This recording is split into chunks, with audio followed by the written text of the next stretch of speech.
kutodikitira wanakirwa here nhasi. Kunakirwa kwei ini ndiri kutofungawo kuti matopedza. Aiwa hai. Koma makurumidza kudaro. Kuzodikitira. Ndobvunza wanakirwa here. Zvinzwa sei? Kunakirwa kwei.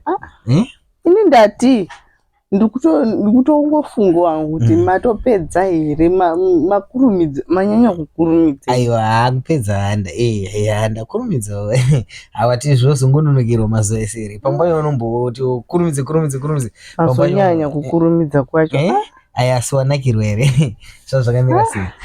Ndosaka ndati ini ndiri kungokubvunzai kuti matokurumidza makurumidza kudaro akana kuti unogutsikana hai ndaunopa futi kabhozi iyo kana alright nani chida kutopama kubika futi ka recipe yandabika handichakubikirei futi cause unombokomenda kuti chikafu ichanaka kana vana vanombota ndofunga Leroy ndiyangotaura chiti adidi mabika fishi dzinonaka wainzwa sei recipe yandarova koenda kunaka zvazvichinaka kutaura chokwadi zvazvichinaka ndaibika faster because yacho yamazoita ndozviri kutondishamisa kuti matopedza kubika inini zvinonditorera time ndashandisa maplates ese ndangoti on ndobva ndatongoti sadza uku fish uku sazvangoita kahwa ndofunga wangobuda pawazodzokaona ndapedza ndosaura kuti matopedza ndapedza kubika faster ndosandobvunzira wanakirwa here nerecipe nezvimarecipe zvandichambobuda chikubikira zvinonaka asaka muchatogara muri munoipa ndachaaita kudikitira chero ndakara ndiringodikitira